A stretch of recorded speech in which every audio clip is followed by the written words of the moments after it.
Assalamualaikum warahmatullahi wabarakatuh. Selamat datang kawan-kawan semua di channel Riam Biru. Terima kasih banyak untuk kawan-kawan yang sudah berkenan hadir di channel ini. Apa kabar kawan-kawan? Semoga sehat selalu sekeluarga. Amin. Baik. Kali ini ada satu cerita datang dari Mas Utomo atau Mas Tomo dari Kebumen. Mas Tomo itu menceritakan tentang satu pengalaman horor yang pernah dialaminya. Nggak cuma dirinya, melainkan keluarganya juga, istrinya, namanya Mbak Tanti gitu ya. Nah, ini kejadiannya sendiri itu sekitar tahun 2010, sekitar tahun 2000-an. Dimana waktu itu Mas Tomo, belum megang handphone atau apa gitu ya. Masih kehidupan sisa-sisa tahun 90-an lah, seperti itu. Tinggal di kampung. Mas Tomo sama Mbak Tanti itu udah dikaruniai 2 orang anak, masih kecil-kecil, belum ada yang sekolah. Dan mereka udah mandiri, punya rumah sendiri hasil dari tabungan. Nah, Mas Tomo sendiri itu adalah seorang karyawan swasta dengan posisi yang waktu itu udah lumayan cukup lah. Penghasilan itu cukup untuk membiayai keluarganya, bahkan istrinya pun tidak perlu kerja begitu ya, plus ada tabungan juga. Jadi boleh dibilang kehidupannya Mas Tomo itu lumayan nyaman waktu itu ya. Enak lah, berada di fase yang lagi enak-enaknya waktu itu. Suami istri sehat, anak-anak sehat, rezeki lancar seperti itu ya.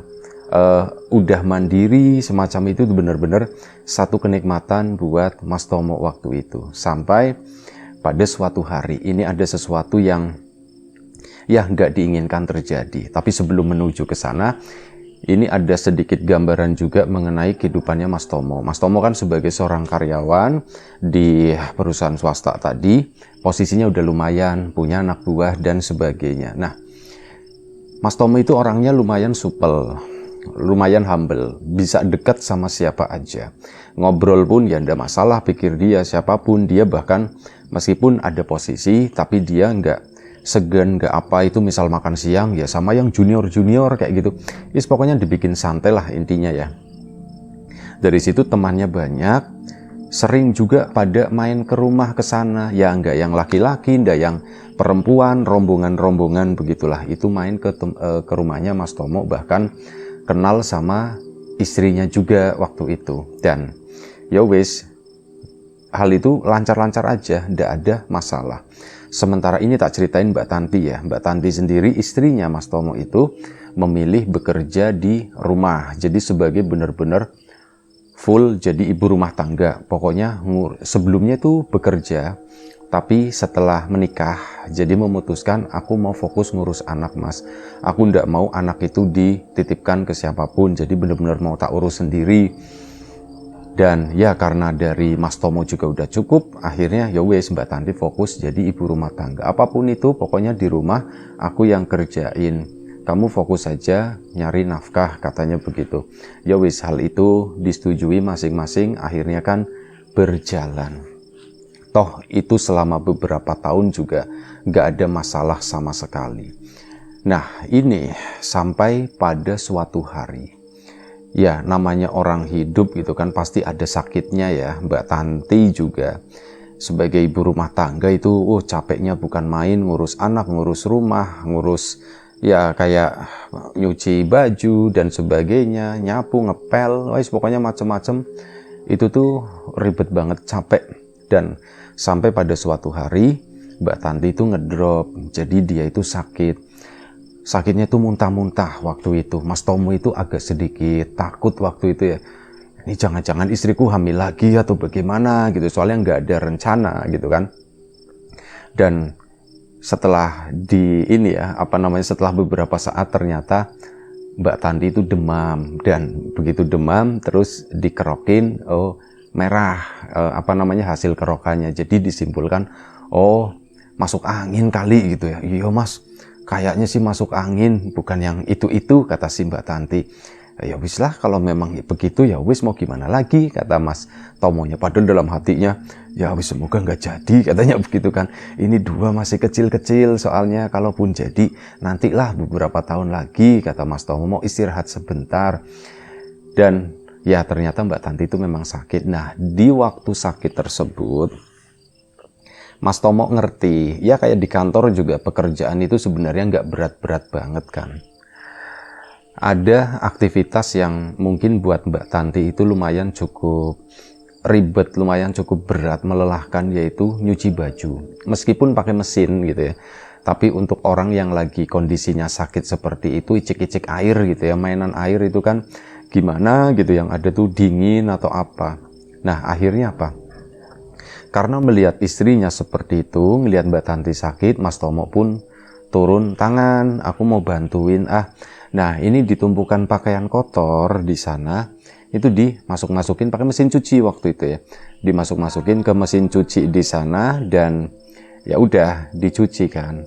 Saat itu kan masukin itu asal bruk aja, ditumpuk, kasih sabun, kasih air, puter, nunggu selesai, intinya begitu. Sampai mesin cuci itu selesai, Mbak Tanti tuh ngomong, Mas nanti biarin aja aku yang jemur, kata si Mbak Tanti. Cuman Mas Tomonya ndak enak, udah ndak apa-apa, ini biarin aja sekalian aku yang jemur, mumpung ya nanti aku masih ada waktu gitu ya sebelum berangkat kerja, ndak apa-apa tak jemurin sekalian. Akhirnya apa? Setelah kering, setengah kering itu kan diangkat-angkatin sama Mas Tomo. Nah Mas Tomo secara nggak sengaja, padahal dia itu nggak titen gitu ya, sama ya pakaian-pakaian yang ada gitu ya, itu nggak terlalu titen. Nah ini tuh tiba-tiba Mas Tomo itu sadar ada sesuatu yang beda di sana, ditumpukan pakaian yang udah dicuci itu. Dia melihat, mohon maaf ya, ada celana dalam perempuan itu warnanya tuh merah menyala gitu ya. Ada celana dalam merah gitu kan, ada cawet gitu ya, bahasa sini tuh cawet, ada cawet merah. Loh, ini punya siapa ya gitu ya. Seingatnya Mas Tomo ya, secuek-cueknya Mas Tomo, merhatiin juga lah maksudnya pakaian istrinya gitu ya, Mbak Tanti. Perasaan istriku itu ndak suka warna merah, katanya begitu kan, ndak suka warna merah. Tahu banget memang Mbak Tanti itu ndak suka. Dia tuh nggak suka warna merah. Kok kenapa ini ada celana dalam warna merah? Ini punya siapa ya? Akhirnya apa? Disortir lah, diambil sama si sama Mas Tomo tadi. Ini dijemur, disisain satu. Itu yang cawet merah itu. Bukan pesulap merah ya, tapi cawet merah. Nah ini belum dijemur, itu diambil, dikantongin, dan waktu itu akhirnya apa? Dalam kondisi setengah kering tersebut, ya Mas Tomo itu ngapain tak bawa ke kantor gitu, karena mending tak umpetin aja di lemari gitu ya. Akhirnya udah buka lemari, diselepetin lah di mana gitu ya, pokoknya dimasukin ke situ. Udah selesai tuh, Mas Tomo pun berangkat ke kantor. Udah berangkat ke kantor, dia ya sempat kepikiran, itu punya siapa ya? Kok tumben Tanti itu belinya warna merah gitu. Setauku itu dia ndak suka. Dulu pernah ya kayak gitu, tak tawarin, coba kamu pakai yang merah-merah biar membara gitu, kata si Mas Tomo. Mas aku ndak suka warna merah, nah, kata Mbak Tanti begitu. Masa iya sekarang beli warna merah tapi kok nggak ada pasangannya, nggak ada atasannya gitu ya. Lah bismillah, aku ndak mau mikirin itu dulu, aku mau fokus kerja. Akhirnya Mas Tomo pun fokus di pekerjaan. Seperti biasa, akrab dengan teman-teman yang lainnya, dengan tim-timnya waktu itu di kantor ya. Dan sampai akhirnya Mas Tomo pun pulang. Begitu pulang ke rumah, langsung disambut sama Mbak Tanti. Mbak Tanti itu ya kondisinya udah lumayan cukup mendingan, dan pakaian-pakaian yang tadi dijemur itu pun udah diangkatin sama Mbak Tanti. Ternyata, loh kamu ini udah mendingan kok ngangkatin jemuran gitu kan. Nggak apa-apa Mas, orang kayak gini kalau masa dibawa tidur terus yo malah nggak sembuh-sembuh, kata Mbak Tanti. Udah nggak apa-apa, aku udah sembuh. Di situ inget lagi, itu ya yang merah ya. Udah kan Mas Tomo kan bersih-bersih dan yang lain-lain itu langsung menuju ke sana, menuju ke lemari. Set dicariin, masih ada gitu kan, masih ada di situ. Cuman Mas Tomo ndak mungkin dia tuh ngambil terus mau tak taruh di mana lagi, tak biarin aja di situ, udahlah biarin aja di situ. Dan Memang posisinya masih agak-agak cepel-cepel begitu ya, biarin aja deh. Mas Tomo pun malam itu beraktivitas seperti biasa, normal gitu ya, main sama anak-anak, ngobrol-ngobrol sama Mbak Tanti, sampai akhirnya dia berangkat lagi, keesokan harinya ya, berangkat kerja lagi. Dan saat pulang, nah disitulah ternyata rahasianya Mas Tomo itu ketahuan sama Mbak Tanti. Begitu pulang ke sana, itu Mbak Tanti itu udah duduk di ruang tamu, nggak biasanya. Biasanya Mbak Tanti itu kan pulang itu masih sore ya, mungkin sekitar jam 5, sore-sorenya itu setengah 6 biasanya. Itu suka nunggu di teras, kalau nggak di teras ya di ruang tengah atau apa, jarang duduk di ruang tamu. Nah waktu itu Mbak Tanti duduk di ruang tamu di sana dengan posisi yang aneh. Dia itu diem aja begini. Mas Tomo pulang, mukanya itu udah, senyumnya itu udah nggak enak gitu kan. Assalamualaikum, kata Mas Tomo. Waalaikumsalam. Tapi itu tadi mimiknya itu udah ada sesuatu ini gitu ya, pasti ada sesuatu. Itu mana? Nanya anaknya. Ada di dalam, kata si Mbak Tantinya. Akhirnya udah ke situ, bersih-bersih lah Mas Tomo. Bersih-bersih pun itu udah nggak enak banget sumpah. Aku mau ke kamar, mau ngecek itu si cawet merahnya pun kayaknya masalah itu deh. Aduh ini tuh pokoknya pusing lah si Mas Tomo waktu itu. Akhirnya udah selesai kan. Maghrib biasa aja, Mbak Tanti biasanya ngajakin ngobrol, lumayan cukup cerewet. Malam itu diem, dan itu adalah perasaan yang gak enak banget. Sampai sholat maghrib selesai, dan akhirnya apa? Mas Tomo itu didudukkan di sana. Mas, duduk dulu sini, aku mau ngomong. Katanya. Aduh, gak enak nih. Mas Tomo pun duduk di situ, dan bener aja Mbak Tanti itu ngeluarin celana dalam merah itu. Mas, ini punya siapa? Kata si Mbak Tanti ya. Aku ndak tahu, kata Mas Tomo. Aku ndak tahu. Mas, ini tuh celana dalam bekas mas, bekas pakai, kata si itu ya. Kamu nggak mungkin beliin ini buat aku. Kalau beliin, pasti kamu beliinnya yang baru. Masa iya beliin aku yang bekas? Ini bekas pakai mas, ini punya siapa? Ditanya begitu kan. Aku juga ndak tahu, kata Mas Tomo. Loh, nggak tahu kok ada di lemarimu di sana, kamu umpetin di situ. Ini punya siapa mas? Jujur aja gitu kan. Mas Tomo pun diem. Aku tak cerita dulu, kata si Mas Tomo. Ya kamu jelaskan, katanya. Aku itu juga bingung. Aku nemu celana dalam itu ditumpukan pakaian kotor di sana. Pas masukin aku ndak ngeh. Cuman pas, oh jadi kamu waktu itu sengaja maksa-maksa buat bantuin nyuci biar kamu bisa nyuci ini ya mas. Oh langsung diserang begitu. Padahal maksud Mas Tomo itu enggak. Sumpah aku ndak begitu. Sumpah aku cuman ngelihat kamu sakit. Jadi aku ndak enak ya. Maksudnya kasihan kan kamunya.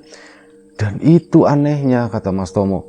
Pas mau tak jemur, loh kok ada celana dalam warna merah. Aku tahu kamu ndak suka gitu kan warna merah. Tapi kok ada di situ? Aku juga bingung. Aku yang ndak tahu itu bekas pakai atau bagaimana, orang dicuci. Cuman ya lah aku daripada diperpanjang ribut atau bagaimana, ya sudah tak masukin aja di lemariku. Kamu ndak bohong kan mas? Aku ndak bohong sumpah, katanya. Aku ndak bohong beneran. Ya sudah kalau kayak gitu. Terus kira-kira ini dari mana ya mas ya? Aku juga ndak tahu. Mas, jangan-jangan di kantormu itu ada yang suka sama kamu, kata si Mbak Tanti. Suka ya, aku udah tahu, katanya. Aku nggak mikirin ke sana. Aku di kantor ya fokus kerja aja. Aku ndak pernah yang aneh-aneh, kata Mas Tomo tuh jujur gitu ya.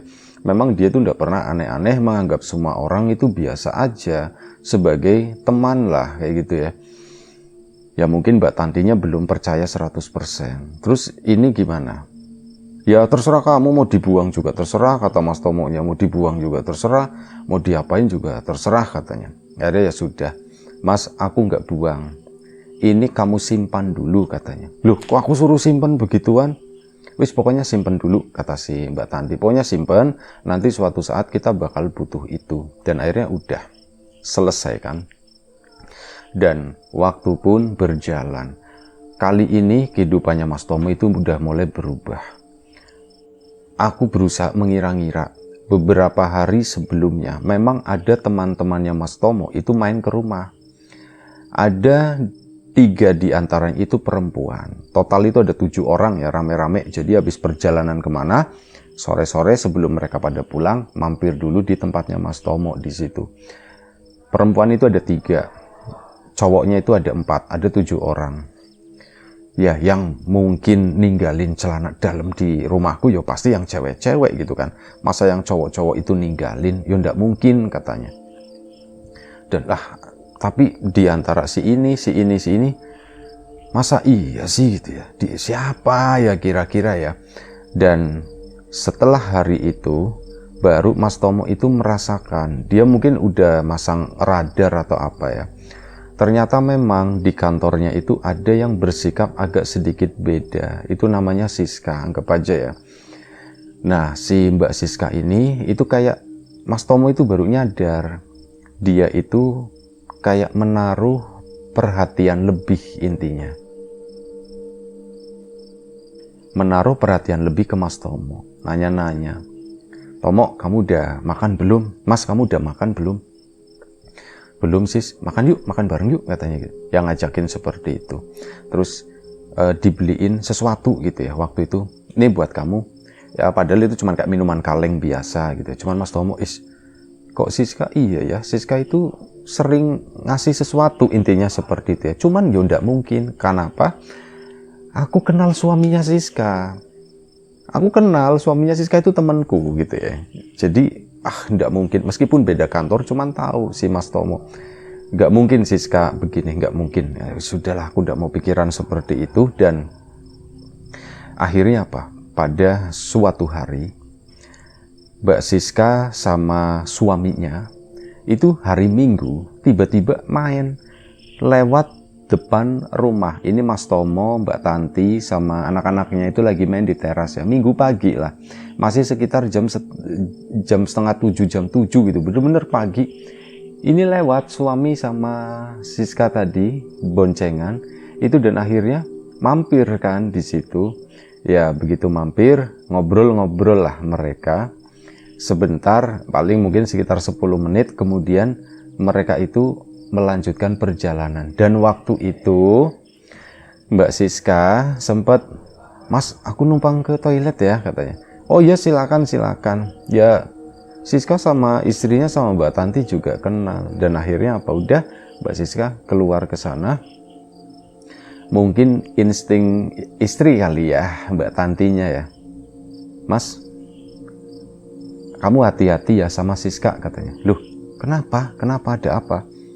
Aku merasakan sesuatu. Dan si Mbak Tanti itu langsung ke belakang ke sana. Dek. Bocil-bocilnya ngikut, anak-anaknya. Mas Tomo pun akhirnya ngikut ke belakang sana, dan Mbak Tanti itu menuju ke tumpukan pakaian kotor. Kamu lagi apa gitu kan, ditanya sama Mas Tomo. Bener aja dikorek-korek. Di situ nemu lagi celana dalam warna merah, mirip seperti yang sebelumnya, dan itu bekas pakai gitu. Mas, ini dibeginiin gitu kan. Ini Mas, kita udah tahu pelakunya ternyata Siska temanmu itu. Kamu ada hubungan apa sama Siska? Aku nggak ada hubungan apa-apa sama Siska, kata si Mas Tomo. Sumpah aku nggak ada hubungan apa, orang teman aku, orang si itu Roni, suaminya anggap aja gitu. Orang Roni aja temenku, masa iya aku ada hubungan apa-apa, aneh-aneh. Enggak, sumpah aku itu nggak ada hubungan apa-apa sama Siska. Tapi aku penasaran Mas, kenapa Siska ngelakuin ini gitu ya? Kenapa ya seperti ini ya? Aku juga nggak tahu, intinya begitu kan, aku nggak tahu. Terus gimana Mas gitu? Ya aku juga nggak tahu. Ya Mas Tomo juga memang nggak ngerti ini tuh maksudnya tuh apa. Kok ada perempuan kok ninggalin celana dalam di rumah tangga orang gitu. Itu kan jadi bertanya-tanya itu. Maksudnya tuh apa sih gini ya? Sudahlah, dibiarin aja. Akhirnya waktu pun berlalu. Nah disitulah Mas Tomo itu mulai merasakan sesuatu yang aneh setelah kejadian yang kedua itu ya. Jadi beberapa hari kemudian Mas Tomo tidur, itu mimpi Siska. Beneran mimpi, dan mimpinya ya yang begituan, mimpi enak gitu kan. Mas Tomo bangun, seneng waktu itu, pas bangun, aku habis sama Siska intinya begitu ya. Cuman pas nengok ke arah Tanti, kasihan juga begitu ya, ada rasa bersalah, ini gimana ya. Dan akhirnya udah, sampai pagi itu diem-dieman gitu kan. Dan hal itu berlangsung selama beberapa hari. Mas Tomo itu mimpiin Mbak Siska intinya. Mimpi yang enak-enak gitu ya. Mimpi musim hujan, katanya seperti itu kata Mas Tomo. Basah-basahan gitu ya. Tapi nggak sampai basah waktu itu. Pokoknya kayak gitulah. Nah, ini yang anak-anak jangan nonton ya, bahaya. Terus apa? Udah kan? Nah, sampai beberapa hari, mungkin sekitar 4 atau 5 hari, Mas Tomo itu begitu. Dan akhirnya apa? Ini yang jujur duluan, itu justru nggak disangka-sangka. Itu adalah Mbak Tanti. Mbak Tanti itu pagi-pagi itu ngomong, Mas, iya kenapa? Aku mau cerita, kata si Mbak Tanti. Mau cerita, yuk cerita, tinggal cerita aja. Waktu itu hari Minggu ya. Tapi kamu jangan marah ya, kata si Mbak Tanti. Loh, marah? Loh, perasaannya Mas Tomo udah ndak enak nih, marah. Kenapa ya? Tanti punya salah apa ya gitu ya? Enggak, aku ndak marah, aku ndak marah. Emang kenapa? Kamu mau cerita apa? Mas, tapi beneran janji kamu jangan marah. Sesuatu ini tuh di luar kendaliku. Aku juga bingung, tapi begitulah. Awalnya aku coba simpen sendiri, aku bingung, dan sepertinya aku ndak nemu solusinya. Makanya aku pengen terbuka sama kamu, karena kamu suamiku tentu saja. Aku pengen terbuka, tapi kamu harus bijak, kamu jangan marah gitu kan. Iya, aku ndak marah, kata Mas Tomo, aku ndak marah. Nah di situ Mbak Tanti tuh cerita, Mas, beberapa hari ini aku mimpi, katanya. Mimpi apa gitu kan. Oh, Mas Tomonya, aduh jangan-jangan Siska lah gini. Kamu mimpi apa? Mas, maaf ya, katanya. Aku itu mimpi sama orang lain, katanya begitu. Hah, kamu mimpi sama orang lain? Iya, aku mimpi sama orang lain. Maksudnya mimpi apaan? Ya mimpi begituan, Mas, tapi sama orang lain. Kamu kenal? Aku kenal orangnya, Mas. Wah, itu Mas Tomo perasaannya udah ndak enak ya. Siapa? Tapi kamu janji jangan marah ya. Ini cuman mimpi. Dan aku juga nggak tahu. Tiba-tiba kok bisa mimpi seperti itu dan berulang-ulang, Mas. Siapa? Kamu mimpi apa? Udah kamu cerita dulu aja, kata si Mas Tomo. Aku itu mimpi, Mas, sama orang yang kamu kenal juga. Wah, itu udah mulai panas sebenarnya hatinya Mas Tomo gitu, cuma ditahan-tahan. Terus gimana? Aku itu mimpi sama Roni, Mas. Roni suaminya Siska. Iya, kata si itu ya. Kamu mimpi sama Roni, mimpi apaan? Ya mimpi begituan, aku nggak perlu jelasin detail lah, Mas lah. Intinya tuh aku mimpi seperti itu. Makanya hal ini aku komunikasikan karena aku ngerasa aneh, Mas, ada apa ya gitu ya, kok bisa-bisanya seperti itu. Nah akhirnya kesempatan, udah ndak apa-apa, aku ndak marah, kata situ ya. Aku juga mau cerita, kata Mas Tomo. Akhirnya Mas Tomo pun cerita ke Mbak Tanti, aku juga mimpi. Kamu mimpi apa, Mas? Tapi yo kamu jangan marah, kata si Mas Tomo. Enggak, aku nggak marah gitu kan. Aku itu mimpi, kamu kan mimpi sama Roni ya. Aku itu mimpinya sama Siska gitu kan. Wah, di situ Mbak Tantinya marah malah, Mas, kamu mimpi apaan sama Siska? Dibegituin. Ya mimpi begitu, katanya. Oh, kamu ya kurang ajar ya. Kamu mikirin ya, pasti mikirin Siska nih. Kamu pasti mikirin Siska. Itu Mas Tomonya, lah gimana sih? Aku sama kamu itu sama, aku nggak mikirin Siska sama sekali, dan aku yakin kamu juga nggak mikirin Roni. Tapi kenapa kita itu berdua sama-sama mimpi begitu? Kan ada yang aneh, kata Mas Tomo. Iya sih, Mas, tapi jujur ya, Mas Tomo waktu itu mulai ada rasa suka gitu ya. Itu mulai ada rasa suka, ada ketertarikan ke Siska, karena ya itu, karena mimpi itu tadi. kayak meracuni otaknya si Mas Tomo itu. Dan akhirnya apa? Mbak Tanti pun mengerti kondisi tersebut. Mereka pun berusaha mencari tahu ya. Setelah dicari tahu, mereka ngobrol-ngobrol, Mas, apa ini ada hubungannya sama cawat merah itu ya Mas ya? Sama celana dalam merah itu ya Mas ya? Bisa jadi katanya. Mas, kamu masih nyimpen kan? Masih tak simpen. Kenapa disimpan Mas katanya? Lah kan kamu yang nyuruh. Oh iya ya gitu ya. Itu pas ditanya, kenapa disimpan? Dok, Mas Tomo langsung merasa bersalah gitu. Aduh, masalah lagi nih. Oh ternyata enggak. Kan kamu yang nyuruh nyimpen. Terus kamu apain Mas? Ya enggak aku apa-apain, orang itu di laci di situ tak umpetin gitu kan. Oh ya udah Mas, kita coba cari tahu yuk Mas yuk katanya. Cari tahu apa? Apa sih maksud dan tujuan mereka kok bisa seperti itu gitu kan. Dan akhirnya apa? Dicari tahu lah. Waktu itu konsultasi dulu ke Pak D. Ke Pak D-nya Mbak Tanti. Jadi Pak D-nya Mbak Tanti memang bukan orang pintar seperti itu, cuman orangnya tuh diajak ngobrol tuh enak, orangnya tuh bijak. Ya cerita, Pak D, kami berdua itu mengalami hal seperti ini Pak D.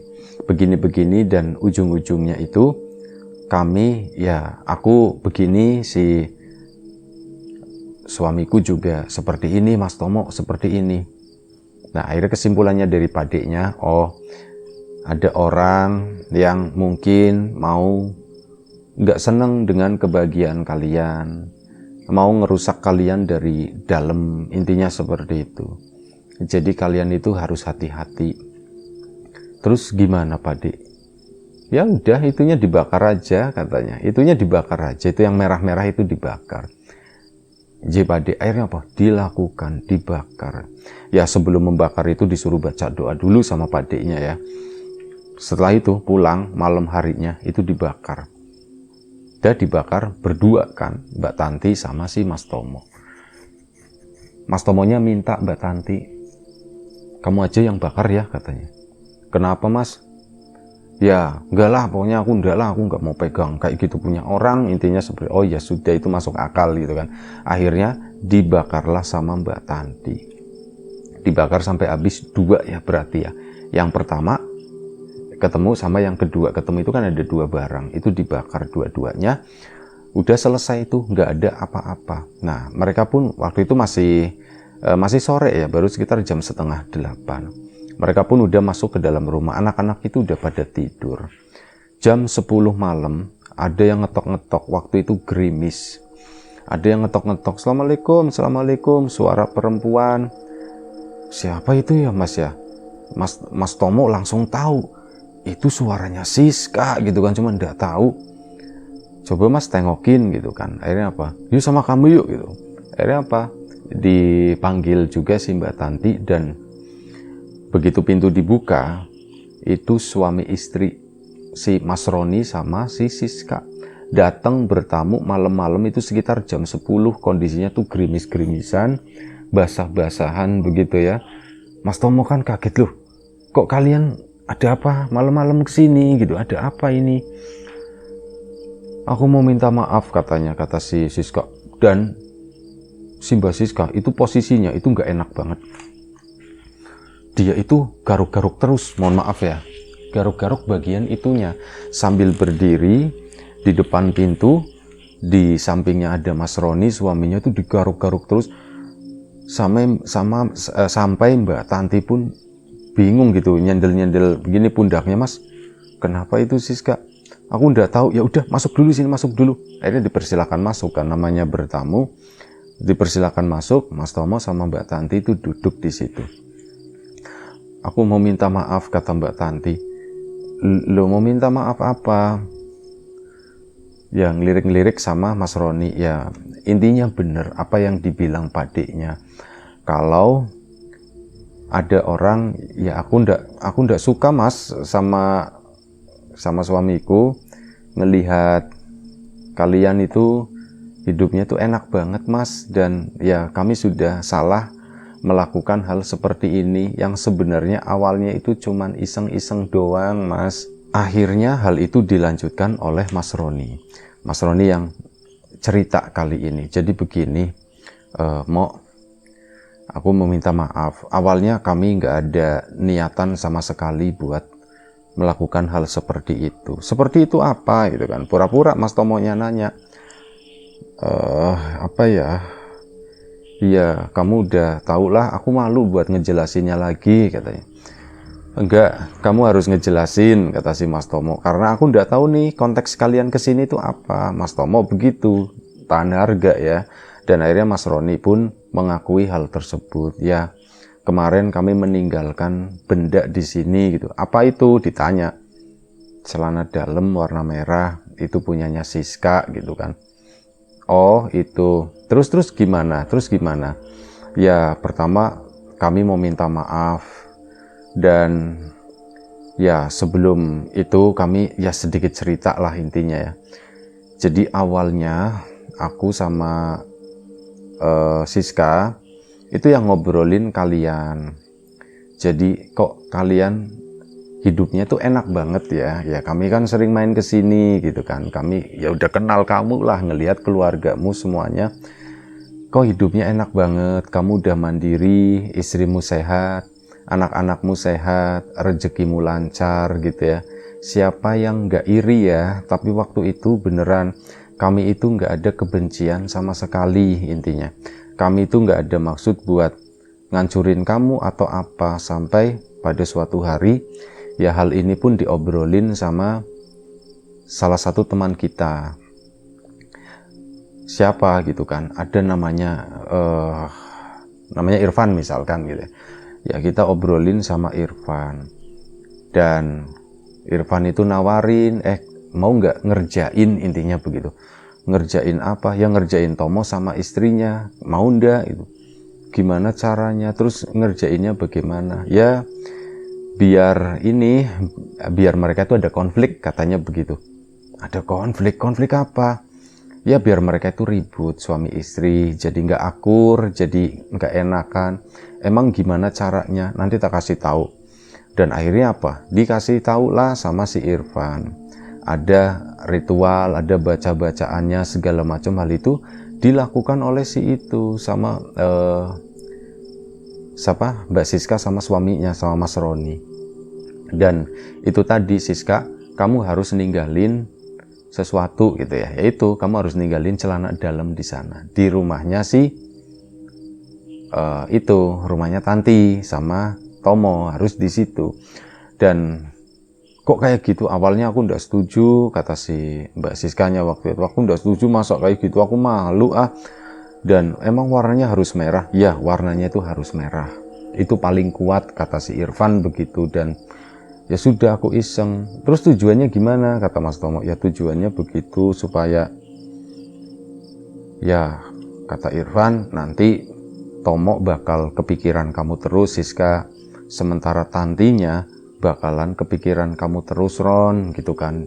Dari situ mereka itu nanti lama-lama kan jadi renggang, nanti jadi ada masalah atau apa, intinya begitu. Nah dari situlah mulai ada masalah. Nah ya mendengar kayak gitu, Mas Tomo sama Mbak Tanti biasa aja, dia tuh nggak yang gimana-gimana. Malah Mas Tomonya sendiri tuh mengakui ya saat ngomong kayak gitu, jadi pikirannya tuh keingetnya justru Siska di mimpinya Mas Tomo. Dan Mbak Tanti pun sama, kepikiran Roni di mimpinya. Ya karena ketemu langsung itu kan jadi sedikit membayangkan gitu ya. Tapi mereka untungnya bisa mengalahkan hal tersebut. Dan ya intinya udah dikalahkan gitu ya. Dan itu tadi makin lama si Mbak Siska itu ini garuk-garuknya itu makin parah. Duh, aku kok gini banget ya Mas, aku kok gatel banget Mas, beneran. Sama si Mas Roni pun sama, gatel-gatel begitu. Dan ya karena ndak enak begitu kan, ini mereka berdua kasihan, ini hujan-hujan gerimis begini. Akhirnya apa, si Mbak Tanti, ya udah Siska sini yuk. Si Mas itu Mas Roni itu sama kamu Mas. Akhirnya apa, Mbak Siska dihandle sama Mbak Tanti, Mas Roni dihandle sama si Mas Tomo. ya maksudnya dicek gitu ya, dikasih bedak atau apalah gitu, bedak yang adem-adem itu yang anti gatal itu kan ada. Kebetulan sedia itu, akhirnya apa, dibuka. Nah begitu dibuka, ini si mbak tantinya gitu ya, ngelihat itu, jadi mohon maaf ya, di bagian itu sama di selengkengan gitu ya, sama pinggir itu warnanya tuh merah dan melepuh kayak kebakar, ada bintil-bintil airnya seperti itu. Ya Mbak Tanti kaget, sis kok gini banget sis, ini kenapa sis, aku ndak tahu, cuman ini kayaknya efek dari itu deh. Siska, aku minta maaf ya. Mbak Tantinya malah minta maaf. Kamu minta maaf apa? Aku kan yang minta maaf gitu. Celana dalammu tak bakar katanya begitu. Ya itu kayaknya penyebabnya tuh itu, dan akhirnya wis itu dikasih bedak tadi sama si Roni juga sama dibegituin sama Mas Tomo. Ini Ron, kasih ini aja, kasih ini, coba dulu, siapa tahu meredakan. Memang bener agak sedikit reda, tapi beberapa menit kemudian kayak gitu lagi, panas, gatel lagi, sampai bingung kan waktu itu, ini gimana ya. Si itu bingung, si Mbak Siskanya, Mas ini gimana ya Mas, mereka berdua itu kasihan ya Mas ya. Ya udah sebentar ya, aku tak ke rumahnya Pak Dik dulu katanya. Dan akhirnya apa, Mas Tomo malam itu nekat berangkat ke rumah Pak Diknya. Pak Dik pelakunya udah datang ke rumah, udah minta maaf, sekarang gatel-gatel kayak gitu. Itu gimana ya Pak Dik? Ini aja kata Pak Diknya, bekas bakaran itu, bekas celana itu yang dibakar, itu kan ada abunya. Itu dioles-olesin katanya gitu. Dioles-olesin ke lukanya, kata si Pak Diknya itu begitu. Tapi kan ini gerimis Pak Dik. Jangan-jangan bakarannya itu udah hilang Pak Dik. Ya enggak apa-apa, pokoknya sisa-sisanya di situ. Kamu coba cari aja di sana ya. Kalau enggak, itu mereka berdua yang suruh ngolesin sendiri katanya. Oh begitu ya Pak Dik. Iya, yang penting kamu tahu kan tempatnya di mana. Ada tempatnya, kayaknya bekasnya itu ada. Cuma enggak tahu itu udah habis karena gerimis atau belum. Akhirnya udah dikasih tahu, Mas Tomo pun pulang kan ke rumah. Nah begitu di ini, kalian sini dua-duanya gitu kan, tuh itu bekas bakarannya, itu obatnya kata si Mas Tomo, oles-olesin aja gitu kan. Akhirnya apa, dua-duanya kan dipinjemin sarung ya, si Mas Roni sarungan, si istrinya juga sarungan, sama-sama ya itu kan udah agak basah gimana, itu ditempel-tempelin lah gitu, pok gitu intinya. Jadi membayangkan soalnya itu dipok gitu, dan itu rasanya tuh katanya adem gitu. Gimana ditanya adem, kata si Mbak Siska itu bilang begitu, adem Mas, udah di itu. Dan mereka pun bangun, gak ada 5 menit gatelnya itu sembuh. Gimana kalian, udah mendingan, udah gak gatel lagi katanya. Cuman apa ya, dilihat kan, dicek itu bagaimana. Saat dicek lukanya itu masih lepuh-lepuhannya, merah-merahnya itu masih, cuman rasa gatalnya itu udah nggak ada, udah hilang. Dan akhirnya apa, setelah itu karena udah malam ya, mereka pun permisi pulang. Nah udah permisi pulang, udah malam itu tuh Mbak Tanti sama Mas Tomo itu merasa menang gitu ya Mas ya. Mas aku minta maaf ya. Mereka pun saling meminta maaf gitu ya. Aku udah sebelumnya sempat mikir kamu gimana-gimana. Mas Tomo juga minta maaf gitu kan. Ya mungkin gimana ya, kalau kamu ndak sabar, aku bisa masuk ke jebakannya Siska. Intinya mereka saling memaafkan, dan keesokan harinya si Mbak Siska sama Roni itu datang lagi ke situ dan cerita, alhamdulillah udah sembuh katanya. Kami minta maaf, itu diulangin lagi begitu ya. Kami minta maaf. Beneran kami nggak akan ngulangin ya. Tolong jangan cerita ke siapapun. Jangan, maksudnya ke teman-teman kantor atau bagaimana, mereka itu malu soalnya. Jadi tolong ya jangan cerita ke siapapun. Iya, tenang aja. Ini rahasia kita gitu kan intinya. Dan ini juga negasin si Mas Roninya. Aku sama istri juga mau negasin. Jadi hal ini bukan karena ada salah satu dari kami yang ya mungkin Siska suka sama Tomo atau aku suka sama Tanti gitu, itu ndak sama sekali gitu ya. Ini murni iseng waktu itu gara-gara obrolan ngomongin kalian itu hidupnya tuh enak, nyaman gitu ya. Dan ya ini gara-gara Irfan juga katanya begitu kan. Dan akhirnya wis, masalah selesai. Dan ya alhamdulillah lambat laun sekitar 1 bulan si Mbak Siska pun sembuh kali itu. Udah benar-benar sembuh, tapi bekasnya itu ndak hilang. Akhirnya ya itu selengkengannya jadi hitam gitu ya. Ya seperti itulah kurang lebih gitu ya. Nggak enak ngomonginnya, tapi kurang lebih kayak gitu. Itulah satu cerita dari Mas Tomo di Kebumen sana. Terima kasih banyak Mas Tomo atas ceritanya. Bukan mau jorok-jorokan atau bagaimana, tapi ya memang ceritanya seperti itu. Bahasa aslinya Mas Tomo itu lebih vulgar, cuman narator itu berusaha menyampaikan itu sehalus mungkin gitu ya. Itu aja, terima kasih Mas Tomo, kawan-kawan juga terima kasih banyak atas support dan dukungannya apapun itu. Kawan-kawan subscriber, kawan-kawan membership, kawan-kawan yang udah kasih support dalam bentuk super thanks ke Riam Biru, terima kasih banyak. Kawan-kawan yang udah ngasih like, udah nge-share ke yang lainnya, kawan-kawan yang udah ninggalin komentar juga terima kasih banyak. Kawan-kawan yang sudah memesan bawang gorengnya Wiji juga terima kasih banyak atas pesanannya. Untuk kawan-kawan yang belum sempat memesan, ditunggu orderannya. Terima kasih gitu ya. Dan yang sudah download aplikasi RIM juga terima kasih banyak. Ayo ramein yuk di sana. Dan tentu saja doa terbaik dari kami untuk kawan-kawan semua. Semoga selalu diberi kemudahan dalam hal apapun, termasuk kemudahan dalam hal rezeki. Yang sakit segera diberi kesembuhan, yang sehat tetap dijaga kesehatannya. Baik, sampai jumpa di episode selanjutnya. Riam Biru, jaga kesehatan kawan-kawan semuanya. Assalamualaikum warahmatullahi wabarakatuh.